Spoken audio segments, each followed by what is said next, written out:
Ya solucioné. Hágale. Ya solucioné, hablamos. Sí, hablamos. Pero segundo, tratando de arrancar. Perdón. Aquí. Vamos a arrancar que...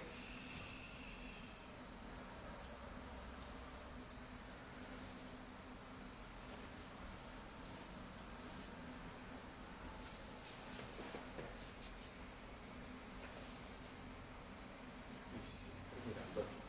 Cuando hablo. A la lucecita roja.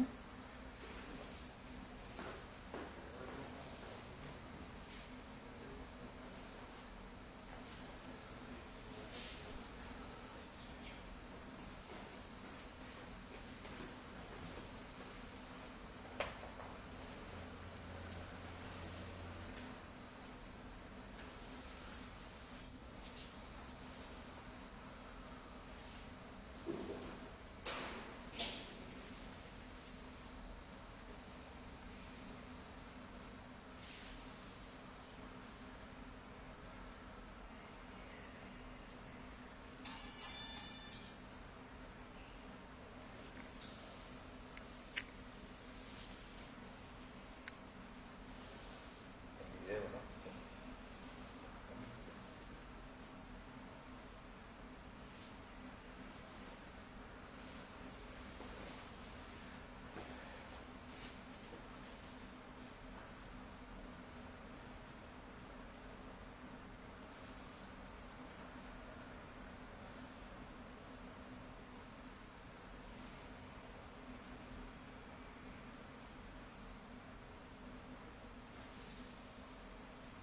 Hola, buenos días. Mi nombre es Mario Angulo Mosquera, soy endocrinólogo pediatra de la clínica Fundación Valle de Lili y nos acompaña también Valentina Marín. Preséntate, Valentina. Muy buenos días, bienvenidos a todos. Soy Valentina Marín, soy enfermera del servicio de endocrinología, manejo también la parte de niños y adultos. Es un placer estar reunidos pues virtualmente con ustedes para conmemorar este Día Mundial de la Diabetes. Es el día para ver la diabetes, es la oportunidad de verla como un estilo de vida saludable y de quererse y cuidarse un poquito más. Muy bien. Para poner entonces un poquito en contexto, vamos a hablar un poco de lo que es la diabetes mellitus en niños y adolescentes. Es importante entender para iniciar la conversación que tenemos distintos tipos de diabetes, no solamente hay una diabetes mellitus tipo 1, que es la diabetes más frecuente en niños y adolescentes, la cual sucede por un problema autoinmune en el cual nuestro páncreas deja de producir insulina y eso desencadena entonces toda la falla en el metabolismo de los carbohidratos. Tenemos la diabetes mellitus tipo 2, que es una diabetes poco frecuente en niños y adolescentes. Desafortunadamente hemos visto que esta enfermedad viene en ascenso debido a que esta patología se relaciona con hábitos de vida no saludables, relacionada con la obesidad, con el sedentarismo, la falta de ejercicio y una dieta muy rica en calorías. Y tenemos la diabetes tipo MODY, que son diabetes un poco más raras que se relacionan con problemas genéticos específicos. Entonces, pues vamos a conversar un poco con respecto a estos tres tipos de diabetes, haciendo énfasis en la más frecuente en niños y adolescentes, que es la tipo 1. Como les explicaba al principio, esta es una enfermedad autoinmune, quiere decir que nuestro propio sistema de defensas se confunde y empieza a atacar una zona específica del páncreas que se llaman las células beta, que son las encargadas de la producción de insulina. Nuestro sistema inmune, que nos protege, nos defiende de infecciones, inicia un proceso que nosotros denominamos autoinmune. Quiere decir que esas defensas identifican esas células beta como si fueran extrañas y poco a poco las van atacando y destruyendo. En ese orden de ideas, entonces el cuerpo empieza a tener una deficiencia de insulina y eso se traduce entonces en que los niveles de glicemia empiezan a subir. Como bien saben, la glicemia es la fuente de energía del organismo. Entonces, nuestro cuerpo, si no tiene la manera de metabolizar y de usar de manera correcta la glucosa, el cuerpo entonces va a entrar en una etapa de falta de energía y eso se va a traducir en muchos procesos patológicos negativos.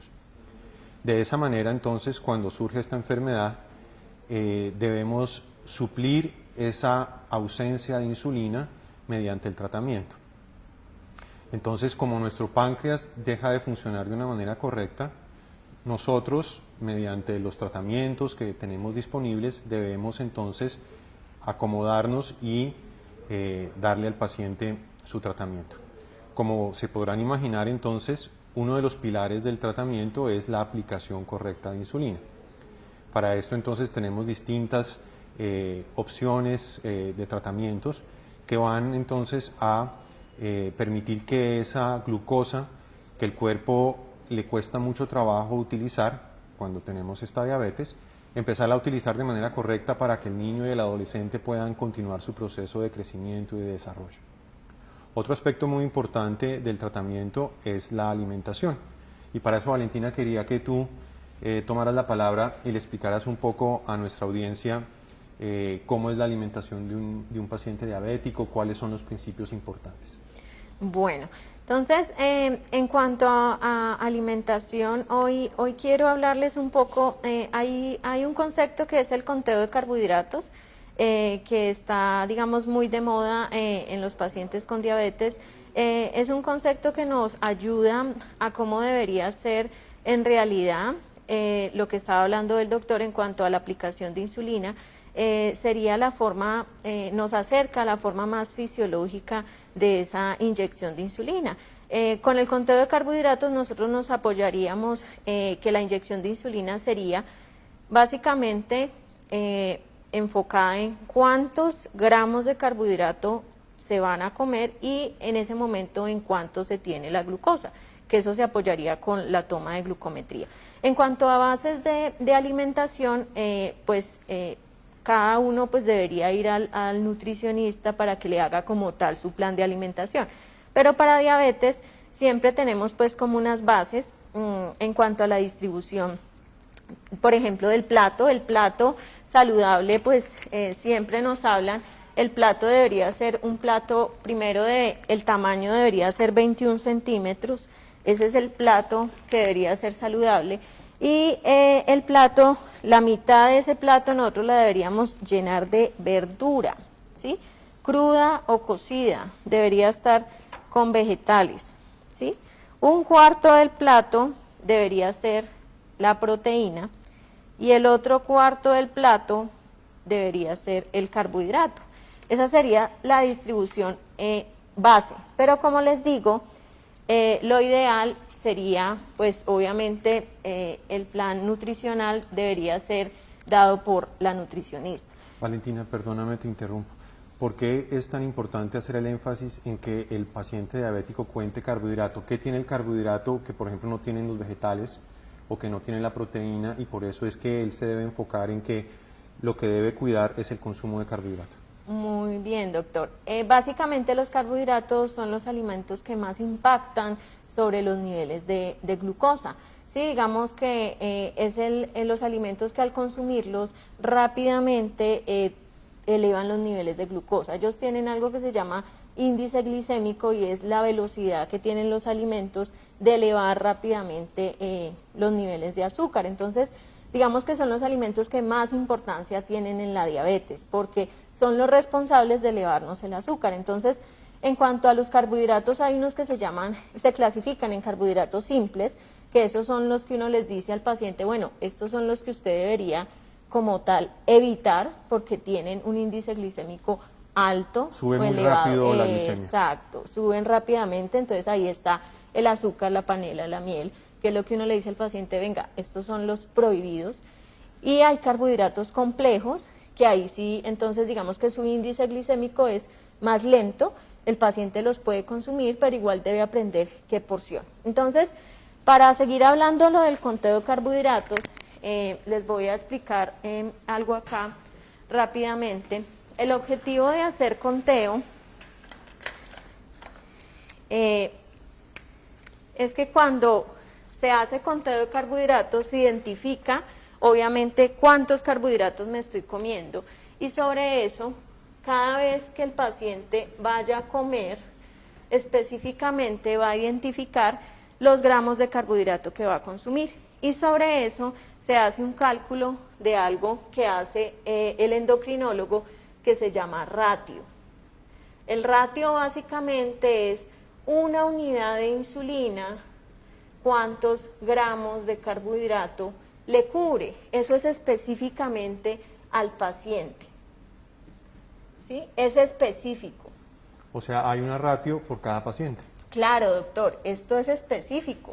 O sea, nadie se puede poner en la casa a calculárselo porque solo el profesional de salud, el endocrino, es el que hace este cálculo del ratio. Y es muy importante porque entonces específicamente sobre lo que él vaya a comer, así va a determinar cuántas unidades de insulina se va a aplicar el paciente, ¿sí? Y no, digamos que una base como pues las inyecciones de insulina muchas veces se manejan así, que tienen un esquema fijo de que se aplican 5 unidades antes de cada comida. Por eso decimos que esto sería la forma más específica o más fisiológica de inyectarse la insulina. La otra cosa es que para corrección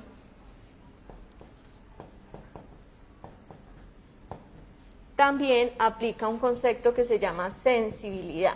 Para corrección quiere decir, cuando tengo la glicemia alta, yo necesito además una dosis de insulina adicional para disminuir esa glicemia. La sensibilidad se define una unidad de insulina, cuántos puntos o miligramos sobre decilitro de la glicemia me baja. Aquí la palabra clave es baja, ¿sí? La sensibilidad, lo mismo, es calculada por el endocrino, es específica para cada paciente. Entonces, sobre estos dos valores, cuando el paciente va a comer, entonces ¿el qué hace? Hace conteo de carbohidratos, que eso también es un proceso, él aprende a contar carbohidratos y determina entonces los gramos de carbohidrato que va a comer sobre su ratio que tiene determinado. Esto le da las unidades de insulina para comer. Y por otro lado, para la corrección, entonces aplica la sensibilidad, que entonces hay otra forma también, otra fórmula también que debe aplicar el paciente, que esto todo se le enseña. O sea, esto es el proceso de educación que recibe el paciente, esto lo hacemos en la fundación. Entonces, el paciente, digamos, él se mide su glucometría, que es también muy importante. Él debe tomarse su glucometría.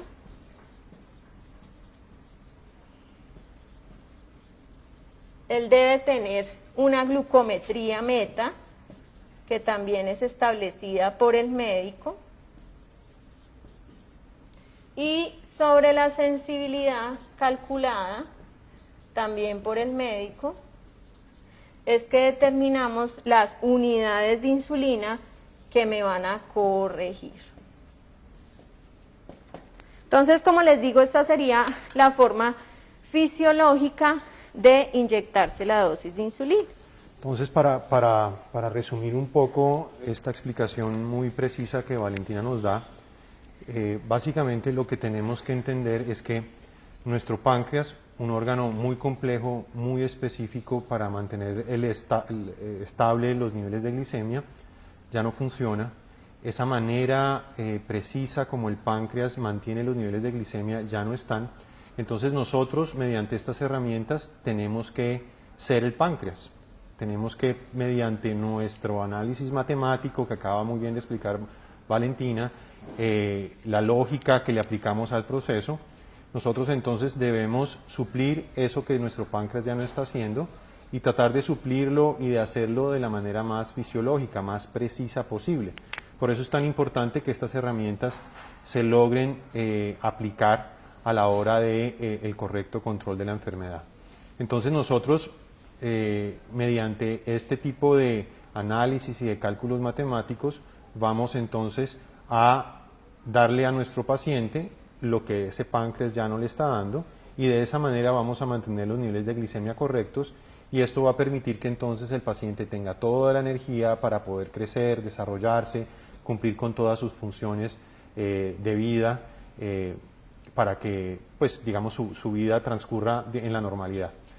Y esto es porque es muy importante, porque si no logramos esos niveles correctos de glicemia de manera permanente utilizando estas herramientas, el paciente entonces poco a poco va a empezar un proceso de deterioro de otros órganos, su proceso de crecimiento físico e intelectual se va a afectar y la enfermedad entonces lentamente va a ir progresando y eso se va a traducir en que el paciente de tener una enfermedad pasa a tener 2, 3 y la situación se vuelve cada vez más compleja.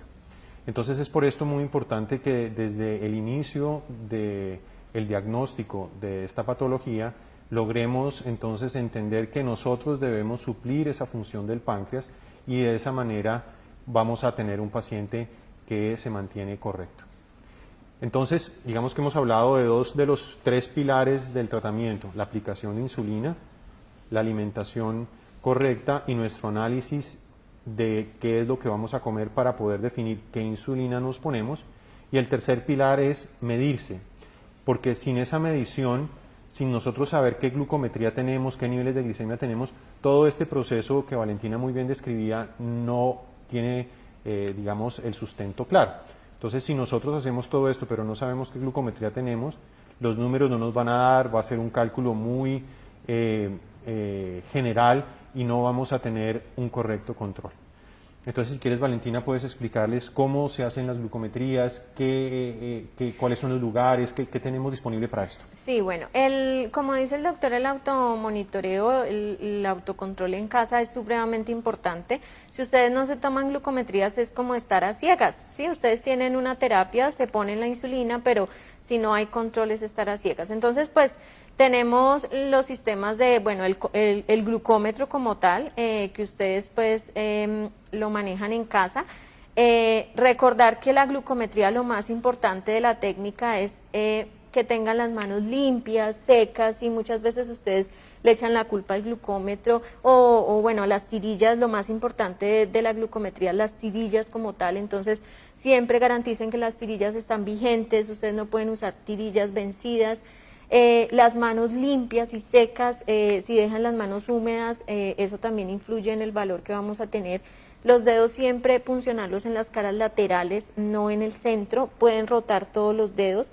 Y algo, bueno, también importante es utilizar el valor para, pues yo tomar medidas para el control de la diabetes inmediatamente, si la glicemia cambia constantemente.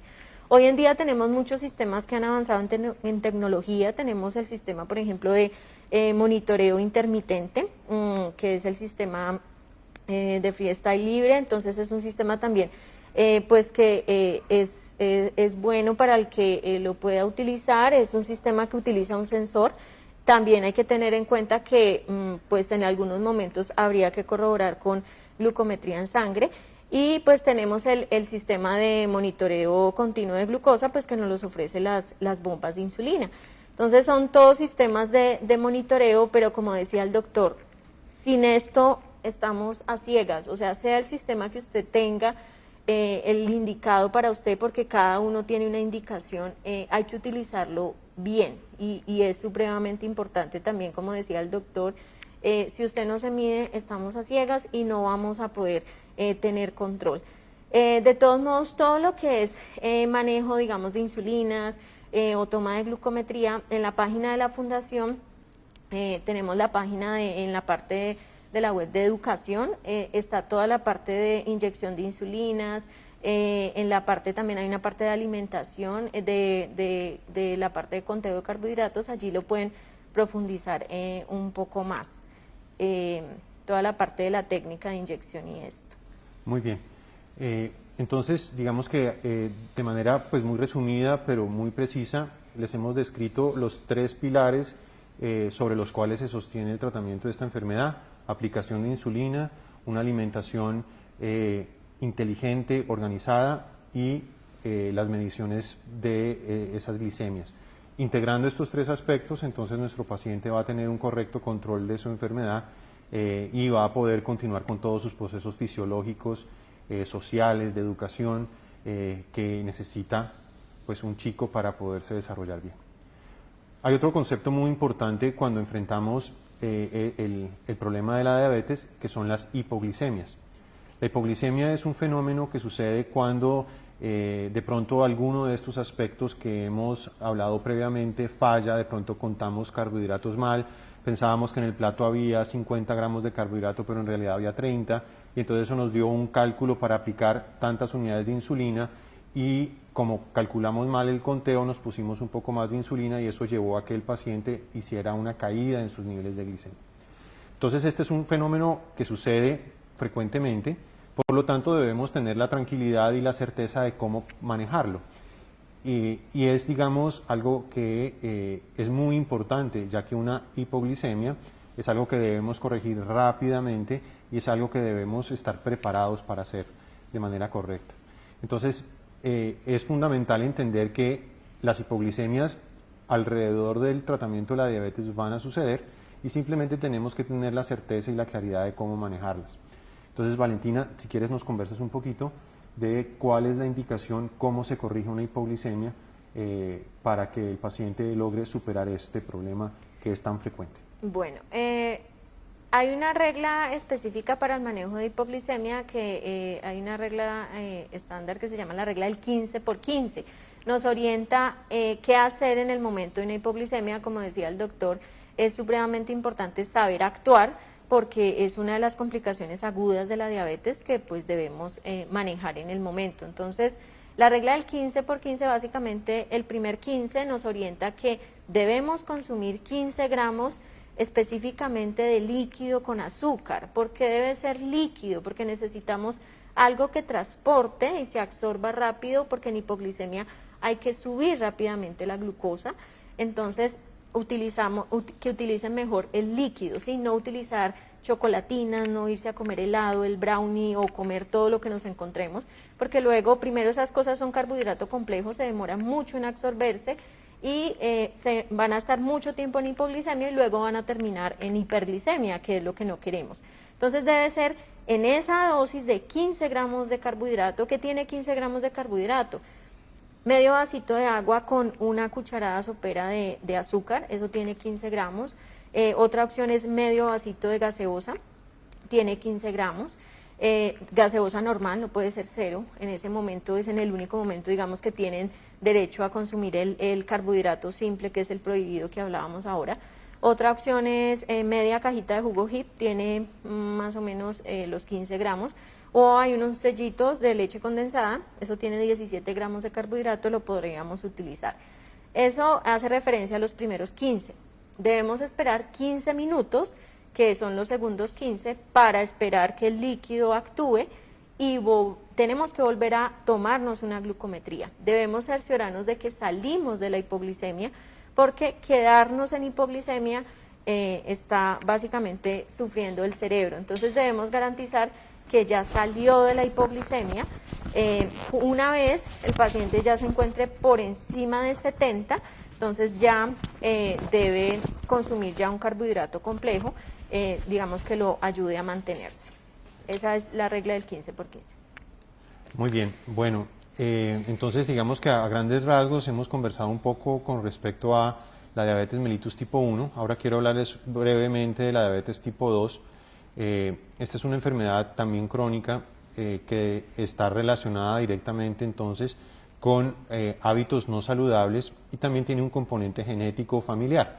En una familia en la cual abuelos, tíos, padres tengan la tendencia a este tipo de situación, los chicos entonces van a desarrollar con mayor facilidad este problema. Entonces es una enfermedad que viene, digamos, con un grado de herencia familiar y que si ese paciente, ese niño, ese chico empieza a desarrollar, a construir unos hábitos no saludables, va entonces a tener el problema de que rápidamente en su vida va a empezar a expresar esto. Entonces, en la diabetes tipo 2 no es que el páncreas falle, no es que el páncreas deje de producir insulina, es que se genera una resistencia a la acción de la insulina.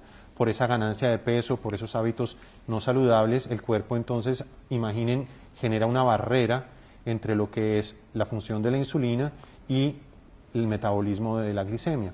Entonces eso hace que el páncreas tenga que trabajar cada vez más, producir cada vez más insulina para tratar de vencer esa barrera, y cuando en un momento dado esa barrera ya es tan grande, el paciente entonces, por más insulina que produzca, no logra metabolizar la glicemia y la glicemia se empieza a quedar en nuestra sangre y eso desencadena entonces la diabetes.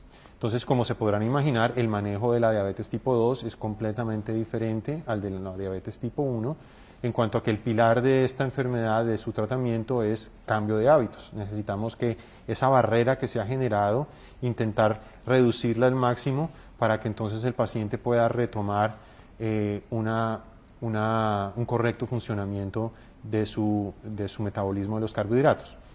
Para esta enfermedad, entonces, el pilar es cambio de hábitos, una alimentación mucho más saludable, actividad física constante, y tenemos algunos medicamentos que nos dan la mano también. La mayoría de ellos son orales, son tableticas muy fáciles de utilizar, de consumir, y si la enfermedad progresa, digamos que tenemos otra serie de alternativas, tenemos algunos medicamentos inyectados, y posteriormente, si desafortunadamente la situación no se corrige, el paciente tendrá la necesidad de empezar también el uso de insulina. Parece que ya tenemos alguna pregunta, Valentina. Sí, doctor, tenemos varias preguntas. Acá nos preguntan, ¿cuáles pueden ser las complicaciones de un niño si no se le controla la diabetes? Muy bien, entonces teníamos complicaciones agudas y crónicas. Las complicaciones agudas básicamente las podemos resumir en dos. Uno es la hipoglicemia, de la que hablábamos ahora.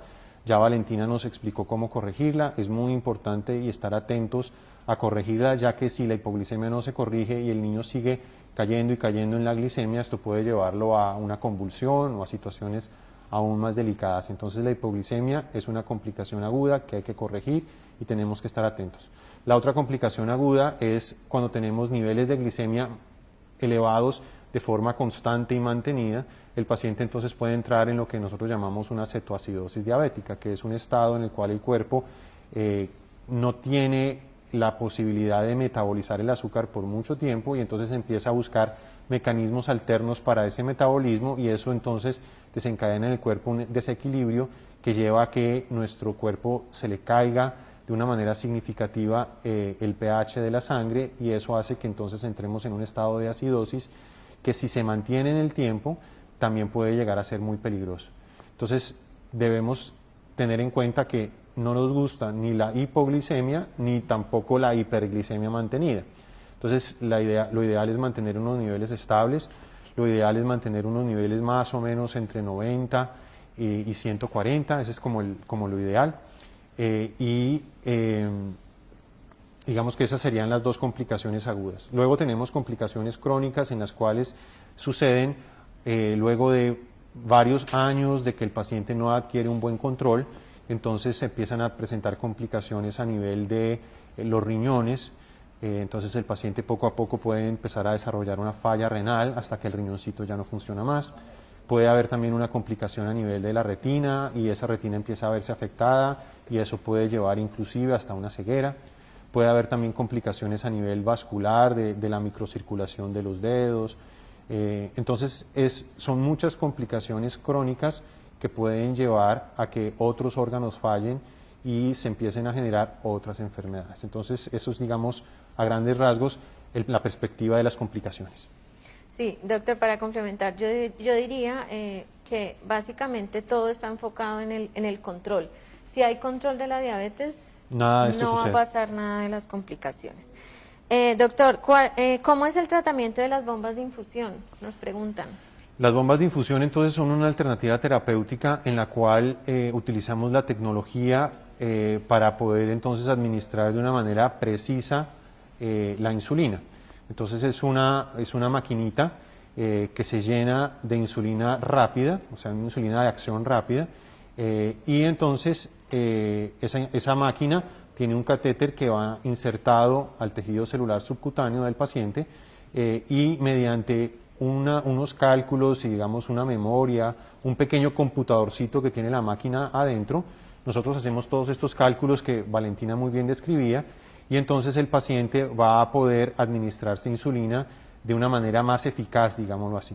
Además de eso, el aparato viene unido a un monitoreo continuo. Quiere decir que además de tener nuestro aparatico con la insulina, con su pequeño computador que va insertado en el tejido celular subcutáneo, tenemos un sensor que está constantemente retroalimentando la bomba, y esta unión de estas dos cosas va a permitir que podamos entonces tener un control muy preciso de las glicemias. Entonces es la integración de una administración precisa de insulina mediante este computadorcito y su sistema, y el monitoreo continuo de la glicemia.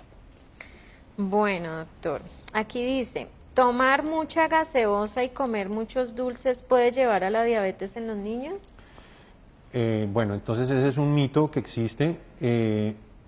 Consumir, digamos, una dieta hipercalórica con mucha gaseosa, muchos dulces, va a desencadenar, digamos, un problema nutricional, primero que todo. Y segundo, digamos que en relación con la diabetes mellitus tipo 1, el consumo de este tipo de alimentos no es un factor que desencadene la enfermedad. Con respecto a la diabetes tipo 2, si esta persona, si este chico tiene la predisposición genética para desarrollar la diabetes tipo 2 y tiene una alimentación rica en estos productos, eventualmente este tipo de alimentos va a alimentar que se genere esa barrera de la que les hablaba, que desencadena la resistencia a la insulina, y eventualmente sí puede llegar a ser un factor importante en el desarrollo de la diabetes tipo 2. Bueno, doctor, dice, ¿cuáles son los síntomas para reconocer si mi hijo puede estar sufriendo de diabetes? Muy bien, entonces los síntomas más importantes cuando un niño empieza a manifestar esto es una sed muy importante. El niño entonces presenta ganas de tomar líquido de una manera desesperada, y no es que se tome un poquito, sino es vasado tras vasado tras vasado de agua. El cuerpo le pide agua porque el cuerpo empieza a entrar en un estado de deshidratación. Por otro lado, asimismo, el paciente empieza a orinar de una manera muy significativa. Si es un chico ya de 7, 8 años, entonces se levanta en la noche varias veces, o inclusive puede empezar a tener la nicturia, que es orinarse en la cama. Y este fenómeno unido, la sed, las ganas de orinar de una manera muy significativa, va unido también a una pérdida de peso. Este chico además va a comer, tiene un apetito voraz porque su cuerpo siente que se está quedando sin energía, entonces eso despierta el apetito, y entonces este chico come, pero pierde peso. Digamos que esos son los síntomas iniciales a los cuales debemos tener mucho cuidado. Si vemos que nuestro paciente empieza a presentar algo de esto, debemos estar atentos. Hay algunos chicos que estos síntomas no se presentan tan, digamos, claros como les acabo de describir, y puede ser, por ejemplo, un dolor abdominal muy intenso, resequedad de los labios. Hay otro factor muy importante que es el aliento, empieza a cobrar un olor como a frutas. Entonces, si empezamos a notar este tipo de situaciones, inmediatamente consulten al servicio de urgencias. Y relacionado, bueno, algo con el diagnóstico, dice, ¿desde qué edad le pueden diagnosticar a un niño diabetes? Desde el nacimiento. Tenemos chicos con diabetes neonatal, que es una variante que no hablé al principio, pero tenemos niños que pueden tener esta enfermedad desde muy temprano en la vida, primeros meses. Bueno, doctor, ¿sufrir de hipoglicemia puede ser desencadenante para la diabetes? La hipoglicemia es un fenómeno que está relacionado con el funcionamiento de la insulina y cómo el cuerpo entonces reacciona a esa insulina. La hipoglicemia, entonces, existen muchos factores que pueden llevar a que un paciente desarrolle hipoglicemia, desde problemas hormonales muy graves hasta situaciones, digamos, relacionadas con la adolescencia. Muchas veces las niñas, sobre todo en etapa de adolescencia, pueden desarrollar este tipo de fenómeno de hacer una hipoglicemia reactiva.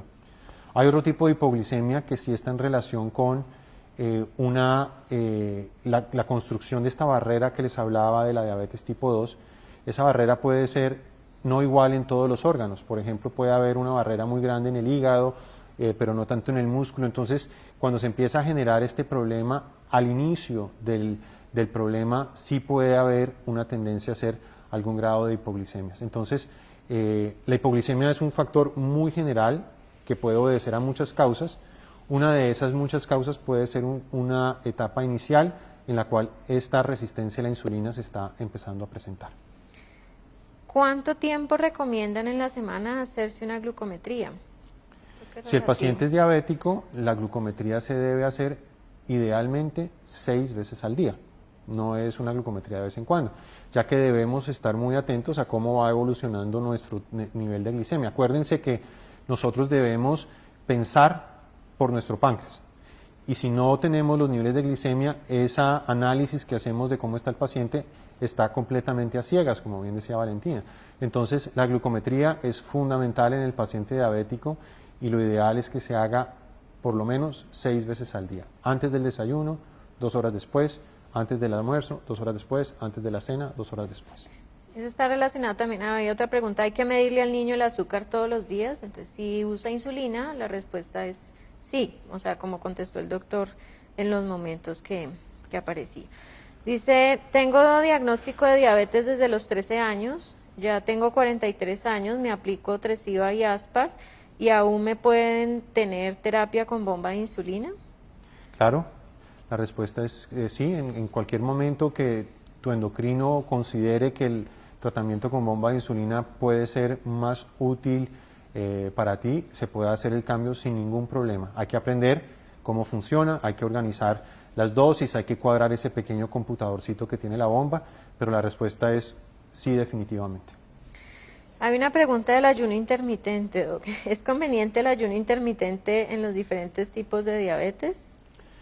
En un paciente en crecimiento, un niño o un adolescente, el ayuno no es una muy buena idea porque el niño necesita de todos los nutrientes para poder ir completando todos sus requerimientos de crecimiento físico, intelectual.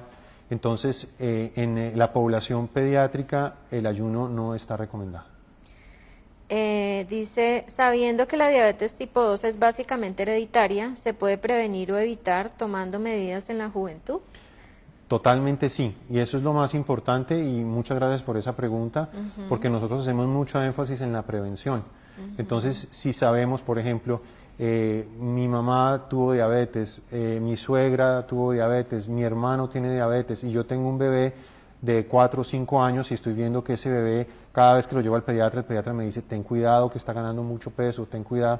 Entonces, ese es el momento más importante de hacer una intervención y de construir unos hábitos de vida muy saludables para que ese niño nunca llegue a transitar ese proceso de diabetes como lo han transitado todos sus familiares.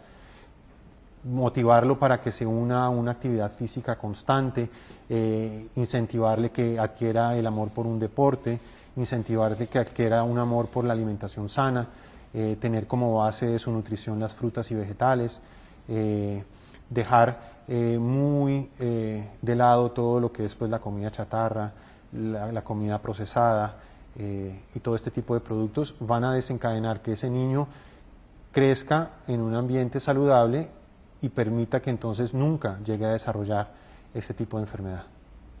Me preguntan, si un niño de 3 días de nacido tuvo un episodio de hipoglicemia, convulsionó y fue tratado, ¿a futuro le puede suceder lo mismo? No, la hipoglicemia neonatal es un fenómeno muy corriente, sucede por múltiples factores y el hecho de que haya sucedido eso en sus primeros días de vida, sí es importante que con el médico logren identificar por qué sucedió para tratar de hacer un buen diagnóstico y actuar de manera correcta, pero muchas veces la hipoglicemia en los chiquitos no tiene relación con patologías a futuro, pero sí es importante que se haga un proceso de diagnóstico y se entienda bien por qué pasó, pero no por el hecho de que eso haya pasado en la primera infancia, obliga a que tenga que seguir sucediendo. Cuando la madre ha tenido diabetes gestacional, ¿qué consecuencias tiene para el niño en el futuro? La diabetes gestacional es una situación que debemos vigilar y ese bebé que nace luego de que su mamá tuvo una diabetes gestacional debe hacerse un seguimiento y debe sobre todo en esos primeros días de vida estar muy atentos porque esos bebés tienen una facilidad a hacer la hipoglicemia. Entonces estos bebés deben tener mucho cuidado, el equipo de médicos, de pediatras, de neonatólogos que reciben a ese bebé tienen que ponerlo en una monitoría muy estricta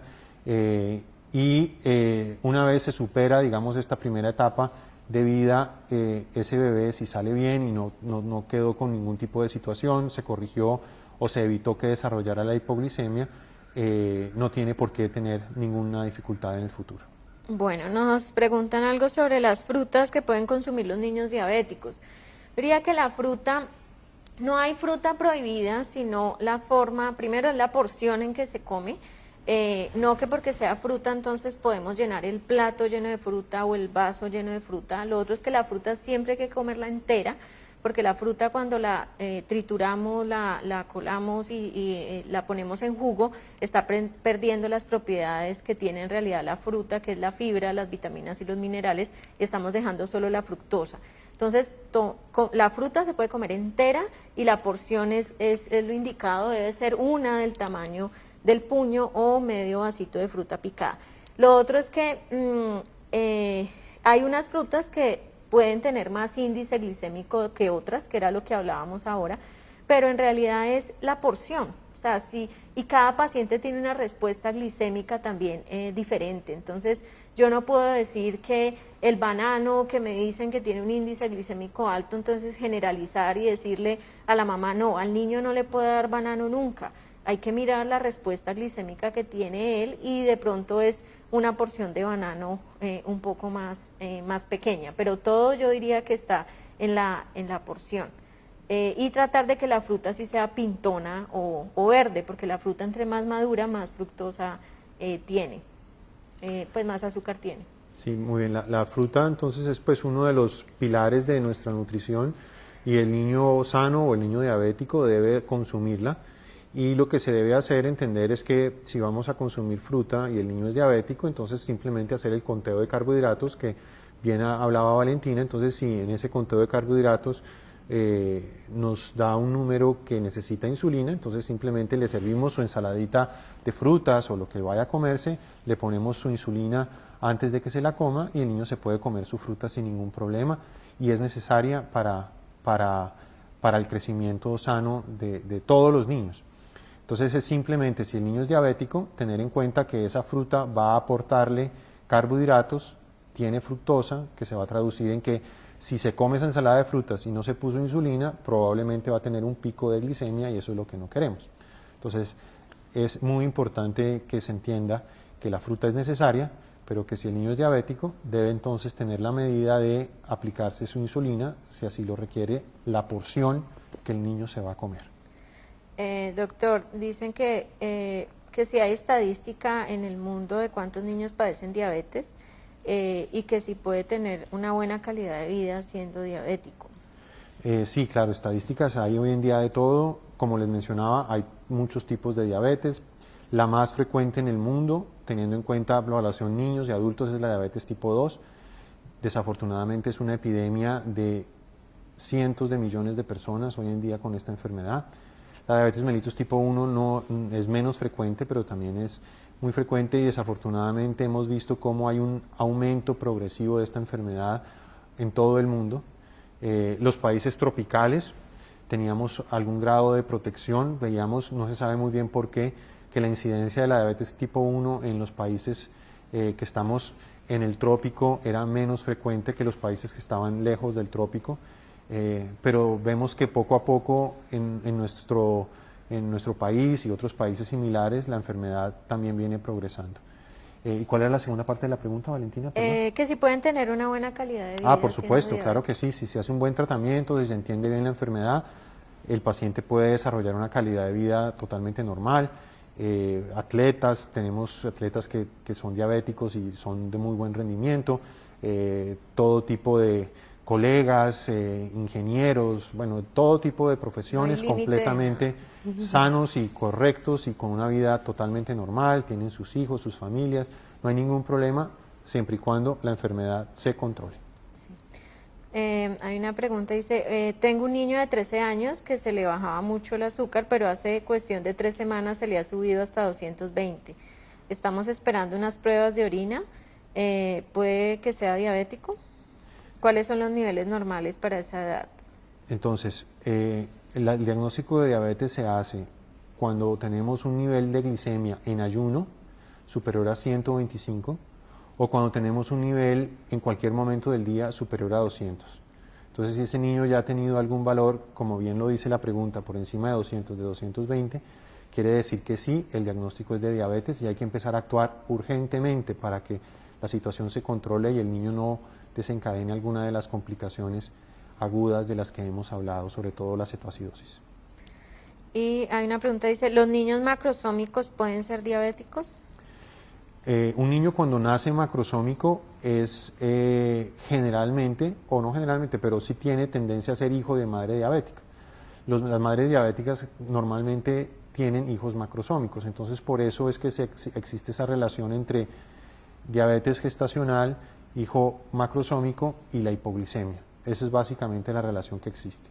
No por el hecho de ser macrosómico porque papá y mamá son grandes o porque el niño simplemente nació grande, tiene tendencia luego a tener alguna enfermedad.